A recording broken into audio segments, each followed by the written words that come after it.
untuk menjadi ahli yang dibutuhkan apa? Yang dibutuhkan adalah pendekatan saintifik. Karena semua ilmuwan, semua ahli, semua pakar itu melakukan proses belajarnya dengan pendekatan saintifik. Dimulai dengan mempertanyakan, dimulai dengan tidak percaya, dimulai dengan meragukan. Apakah boleh saya meragukan sesuatu? Boleh. Daripada kita mempercayai sesuatu, kemudian dipaksakan, dan itu tidak akan pernah berkembang. Nah, ketika ego itu sudah tidak diekspresikan lagi, tapi ego itu dipasrahkan, apa yang terjadi? Program-program negatif pada diri kita akan kemudian melemah. Maka, ketika program-program negatif melemah, hambatan untuk menuju iman yang sesungguhnya itu mungkin juga akan mulai sirna. Kenapa? Karena hambatan menuju iman sesungguhnya adalah program-program negatif yang terbentuk oleh kita, diizinkan oleh kita dalam waktu yang sangat panjang, ya, dan itu menjadi pembenaran pada diri kita. Oleh karena itu maka saya ingin menyampaikan di tempat ini, agama itu, ya, selama ini kalau dipahami sebagai dogma, maka agama itu hanya mengajarkan kita untuk memiliki rasa bersalah yang sangat dalam. Makanya orang yang kemudian banyak sekali yang logikanya sudah mati. Lalu kemudian selalu dihantui oleh rasa bersalah. Sedangkan rasa bersalah itu adalah hambatan yang sangat luar biasa untuk menuju pada kesadaran. Mohon maaf ya, selembar rambut aja keluar, itu kemudian ada rasa bersalah yang sangat dalam. Kemudian tadi wudhu saya sah apa tidak ya? Ada rasa bersalah yang sangat dalam. Tadi ketika saya sujud, sujud saya benar apa tidak ya? Ada rasa bersalah yang sangat dalam. Jadi kalau agama itu kemudian hanya menghadirkan rasa bersalah yang dalam pada diri kita, maka tujuan beragama tidak tercapai. Ini karena kita mengizinkan semua dogma itu datang kepada kita, dan kemudian kita tidak menyelidikinya. Dan kita begitu mudah percaya pada statement-statement yang disampaikan oleh orang. Dan kebanyakan orang kalau berbicara agama dan spiritual, supaya bisa dipercaya, dia sampaikan saja ini, kata anu. Sampaikan kata Nabi ini, kata Nabi itu, sampaikan kata Tuhan, sudah saja. Kemudian orang menjadi percaya. Ini sangat berbahaya. Lalu logika kita menjadi mati. Padahal Nabi Muhammad SAW mengatakan, agama itu akal dan tidak ada agamanya bagi yang tiada berakal. Jadi sekali lagi, buat apa kita belajar agama dan spiritual? Saya tadi menyampaikan kepada kita semua, banyak sekali yang bertransisi dari agama menuju spiritual. Dia berharap fanatisme dia yang lama sirna. Tetapi ternyata banyak juga yang menimbulkan fanatisme baru. Jadi setelah belajar spiritual, cuman dulu fanatiknya kencang banget, sekarang tidak fanatik lagi. Dulu sulit menerima perbedaan, sekarang sudah bisa menerima perbedaan. Dulu mungkin saja tidak plural, sekarang menjadi plural dan siap bisa menerima keberagaman. Cuman itu saja, itu belum spiritual kan menurut saya. Karena spiritual itu urusan rasa. Sehingga banyak orang yang mengklaim dirinya sudah berada di kelompok spiritual, tapi karakternya masih karakter yang dulu. Masih menghakimi orang, masih gosip, masih, mohon maaf tidak suka pada yang dilakukan orang, masih juga kadang-kadang membicarakan keburukan orang, kadang-kadang membukakan aib orang. Spiritual macam apa? Sebenarnya tidak transisi apa-apa. Itu hanya merubah objeknya saja. Subjeknya sama. Artinya tidak terjadi hijrah di situ. Tidak terjadi hijrah minad dzulumati ilan nur. Tidak terjadi hijrah dari kegelapan pada cahaya. Hanya hijrah objeknya saja. Tetapi karakternya hanya karakter yang sama. Karena apa? Tidak terjadi perluasan kesadaran. Karena apa? Di spiritual juga sama ada doktrin. Di spiritual juga sama ada dogma. Di spiritual juga sama ada ideologi, ada keyakinan yang dipaksakan. Kalau tidak membuka pikiran secara terbuka. Jadi sebetulnya transisi dari agama menuju spiritual tidak akan membuat kita berjalan kemana-mana kalau tidak terjadi perluasan kesadaran. Oleh karena itu yang dibutuhkan adalah bukan perubahan objeknya, tetapi yang dibutuhkan adalah perubahan kesadaran. Karena sekali lagi perluasan kesadaran akan membuat kita menjadi pasrah. Perluasan kesadaran, cara kita mencintai orang lain menjadi lebih luas. Nah, bukan sekedar mencintai orang lain, mencintai diri kita sendiri, mencintai Tuhan. Kenapa? Karena kita bermula di satu pertanyaan. Sebenarnya siapa sih saya ini? Apa sih tugas saya ini? Dan setelah ini saya mau kemana? Lalu ketika mempertanyakan itu, apa yang terjadi? Aliran jawaban mulai datang kepada kita. Ketika aliran jawaban kepada kita, apa yang terjadi? Diri batiniah kita mulai bersinar. Ketika diri batiniah kita mulai bersinar, apa yang terjadi? Kapasitas mencintai membesar. Ketika kapasitas mencintai membesar, maka kebahagiaan dan kesejahteraan menjadi milik kita. Makanya kalau bagi saya, ciri orang yang religius itu adalah sifatnya welas asih. Saya tidak melihat religiusitas dari pakaian. Saya tidak mau melihat religiusitas dari ritual. Tapi saya melihat religiusitas itu adalah dari welas asih. Dari mana welas asih itu muncul? Karena diri batiniahnya sudah bersinar. Kalau diri yang batin ini sudah bersinar, gara-gara ego sudah menyurut, itu karena sudah terjadi perluasan kesadaran. Maka diri batiniah yang bersinar itu yang membuat kapasitas untuk mencintai menjadi sangat besar. Nah, ketika kapasitas menjadi sangat besar, maka kebahagiaan kita, kesejahteraan kita menjadi milik kita. Itulah pentingnya. Bapak Ibu yang dirahmati Allah, yang dibutuhkan oleh kita adalah perluasan kesadaran.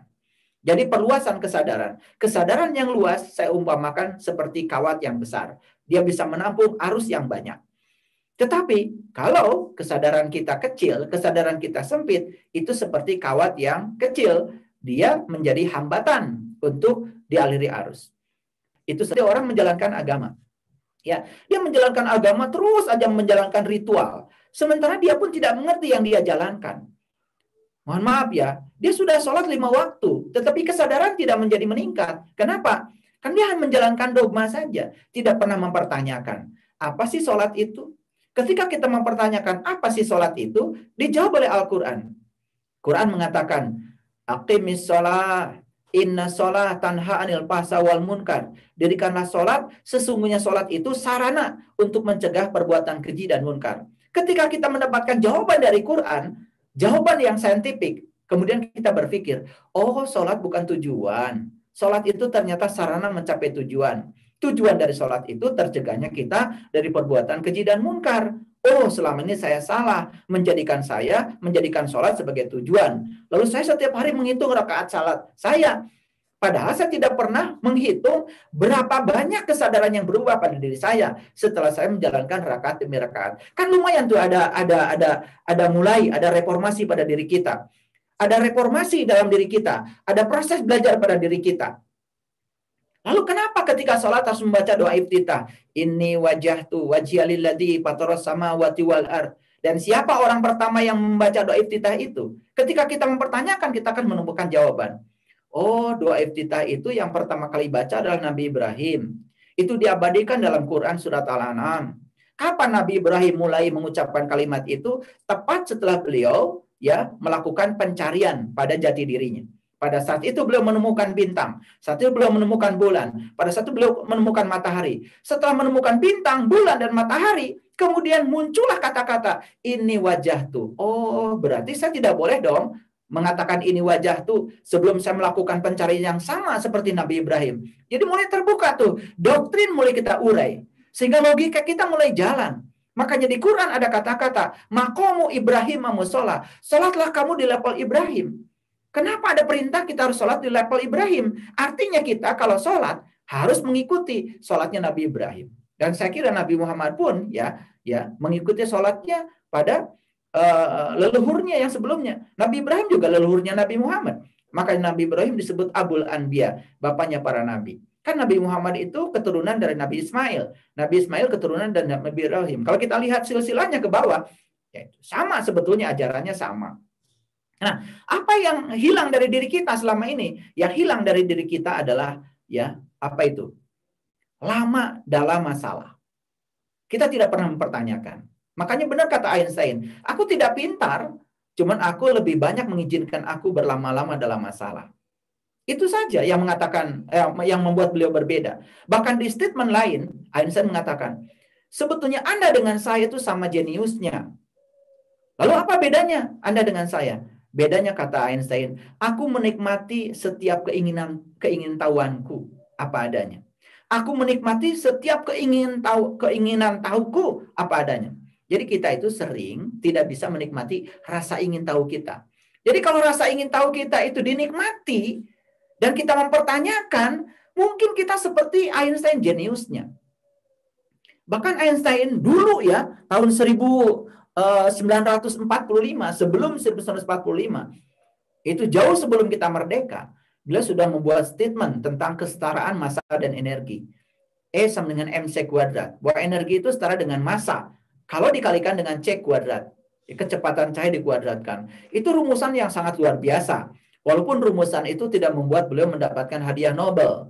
Karena hadiah Nobel untuk Einstein justru didapatkan ketika beliau ya meneruskan pekerjaannya Max Planck ketika bisa menjelaskan tentang apa yang disebut dengan efek fotolistrik. Dan efek fotolistrik telah menjadi awal ya fisika kuantum. Efek fotolistrik sudah menjadi awal untuk perubahan teknologi yang sangat luar biasa sekarang ini.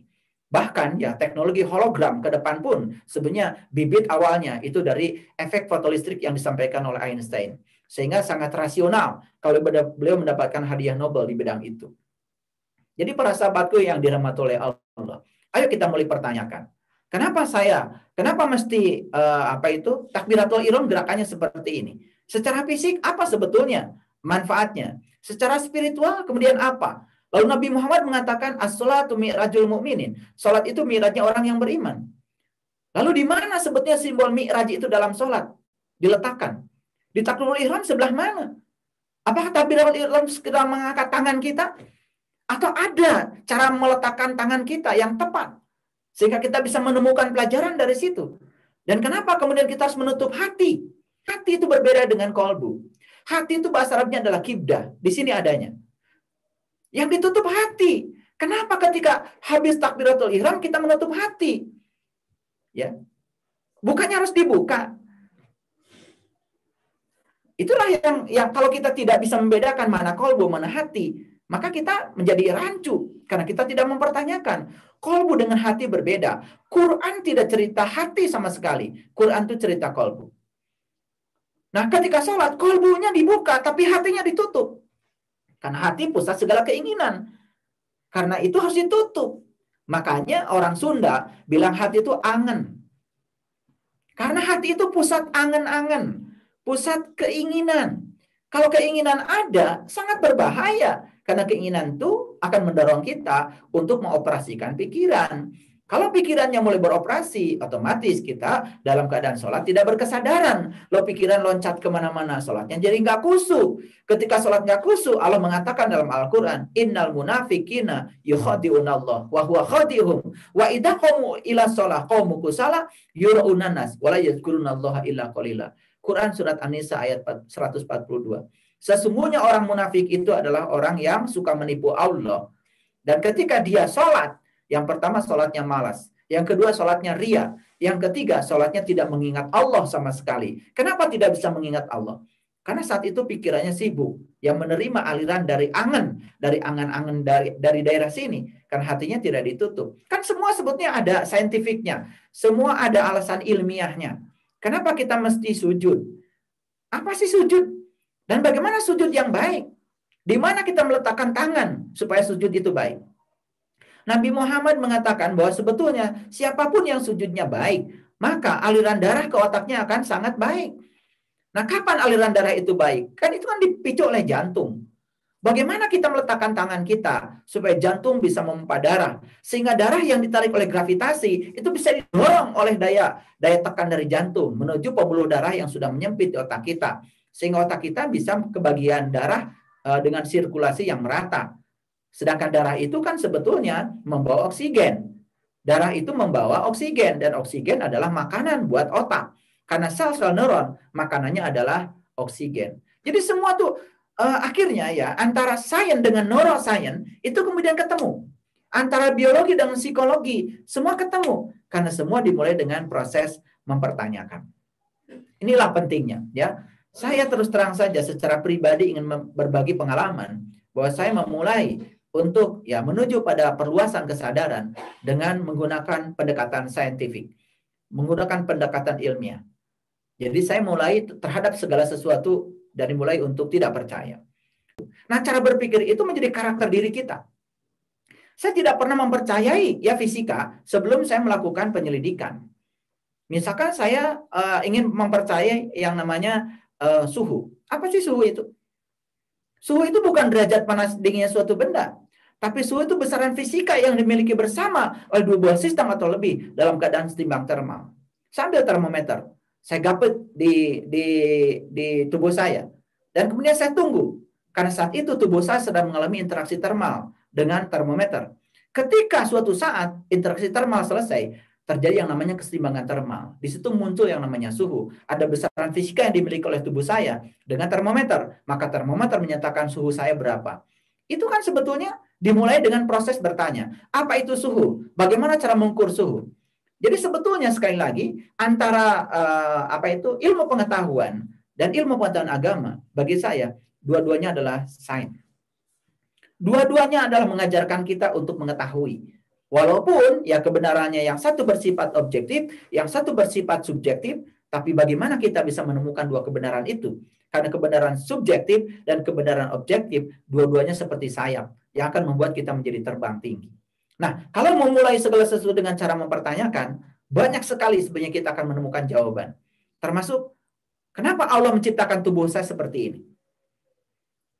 Kenapa Allah menciptakan mata saya di sini? Kenapa Allah menciptakan telinga saya di sini? Kenapa Allah menciptakan hidung saya seperti ini? Kenapa hidung saya ada bempernya? Kenapa lubang hidungnya 2? Ternyata itu bisa memberikan jawaban yang sangat luar biasa. Sampai Allah menyatakan dalam Al-Quran surat Al-Imran ayat yang ke-6 seperti ini. Walladzi yusawwirukum fil arham kaifa yasha. Allah yang telah menciptakan tubuhmu ya dengan bentuk yang sangat luar biasa, maka beliau menyebut dirinya Al-Musyawwir, ya, arsitek yang maha agung. Jadi Allah menyebut dirinya arsitek yang maha agung. Artinya apa? Jauh sebelum kita diciptakan, Allah sudah menciptakan buat apa tubuh ini diciptakan. Pernah nggak para sahabat sekalian bertanya, ya Allah, sebelum engkau menciptakan tubuhku, engkau pasti merencanakan buat apa bagian-bagian dari tubuh ini engkau ciptakan. Lalu pertanyaan berikutnya, ya Allah, jangan-jangan selama ini saya menggunakan organ tubuh saya sebagaimana yang saya mau, bukan sebagaimana yang engkau mau. Lalu apa yang terjadi? Sakit menderita kita. Sakit itu sebetulnya karena kita menggunakan tubuh kita sebagaimana yang kita inginkan, tidak sebagaimana yang Allah inginkan. Padahal kalau kita sadari, siapa pemilik tubuh ini? Kan bukan kita. Pemilik tubuh kita Allah. Siapa pencipta tubuh kita? Pencipta tubuh kita adalah Allah. Kalau kita sadar dengan mempertanyakan dari awal, kita menemukan jawaban. Yang menciptakan tubuh saya adalah Allah. Dan tubuh saya diciptakan oleh Allah. Pasti untuk kesenangan Allah, bukan untuk kesenangan saya. Pertanyaan berikutnya akan timbul pada diri kita. Bagaimana caranya kita menggunakan tubuh untuk kesenangan Allah, bukan semata-mata untuk kesenangan saya pribadi. Jangan-jangan sakit itu karena saya menggunakan tubuh saya sesuai dengan kesenangan saya, tetapi saya tidak pernah bertanya pada Allah yang menciptakan. Itu akan membuat kita menjadi semakin dalam, semakin dalam. Disitulah akan terjadi yang namanya perluasan kesadaran. Jadi saya berani mengatakan bahwa ketika kita mendapatkan apapun secara dogmatis, maka kesadaran kita tidak akan pernah berkembang. Dan ketika kesadaran tidak berkembang, kesadaran kita tidak menjadi luas. Jangan kemudian kita berpikir kita akan merasakan apa yang disebut dengan kepasrahan. Karena kepasrahan hanya bisa dilahirkan oleh mereka yang sudah berkesadaran luas. Dan ketika kita tidak punya kesadaran yang luas, jangan pernah berpikir bagaimana kita memperluas kemampuan, kapasitas untuk mencintai pada diri sendiri, pada orang lain, pada Tuhan. Karena banyak juga orang yang tidak cinta pada dirinya sendiri. Lalu menciptakan ya kerusakan-kerusakan di dalam dirinya sendiri. Menciptakan kerusakan pikirannya. Menciptakan kerusakan sukacita yang harusnya dialami. Bahkan memberikan kerusakan pada tubuhnya sendiri. Membiarkan tubuhnya diracuni oleh dirinya sendiri. Lewat apa saja. Lewat makanan dan lain-lain. Kan sebenarnya dia tidak sayang pada dirinya sendiri. Nah, kalau dia itu tidak punya kemampuan untuk mencintai pada dirinya sendiri, bagaimana dia punya kemampuan untuk mencintai orang lain? Kalau pada diri sendiri aja tidak punya kemampuan. Bagaimana dia menjadi peduli pada orang lain kalau dia tidak peduli pada dirinya sendiri? Makanya agama spiritual bagi saya tujuannya satu, memperluas kesadaran. Oleh karena itu Nabi Muhammad menyatakan dalam surat An-Najm, "Wan najmi idza hawa." Wan najmi idza hawa. Demi bintang ketika mati. Kemudian Allah menyuruh pada Nabi untuk mengatakan, "Walaqad ra'ahu nazlatan ukhra." Dan kamu bisa menyaksikan bintang itu kapan saja kamu mau. Indah sidratil muntaha, di puncak kesadaran. Indah jannatul ma'wa, di situ ada surga yang mengalir. Idyagza sidratil mayagza, ketika sidratul muntaha ditutupi oleh sesuatu yang menutupinya. Itu kalimat yang sangat luar biasa. Dan itu hanya informasi bagi kita kalau kita tidak mengalaminya. Disitulah pentingnya kita punya guru. Guru yang bisa mengantarkan kita untuk membuka jendela kita. Dan saat jendela kita dibuka, kita akan kaget. Karena sesungguhnya di dalam diri kita bukan sekedar malam, bukan sekedar kegelapan, tapi kegelapan yang dihiasi oleh bintang yang sangat luar biasa. Kegelapan yang dihiasi oleh bintang yang terdekat. Dan kita akan menyaksikan bahwa pusat semesta ternyata ada pada diri kita masing-masing. Saat kita meyakini dan saat kita mengalami sendiri bahwa pusat semesta ada pada diri kita, apa yang terjadi? Ketika pusat semesta ditemukan pada diri kita, kita akan menghargai diri kita. Ternyata diri ini sesuatu yang agung. Ternyata tubuh saya adalah kendaraan terhebat yang diciptakan Tuhan untuk mengantarkan saya pada tujuan. Dan setiap kita di dalam hidup, pasti ya di dalam hidup ini ya harus ya merasakan kenikmatan hidup. Dan kenikmatan hidup yang kita rasakan hari ini, di sini sekarang, itulah tujuan hidup yang sesungguhnya. Tidak ada yang harus kita capai di luar kehidupan kita. Karena kehidupan itu sendiri merupakan tujuan dari hidup.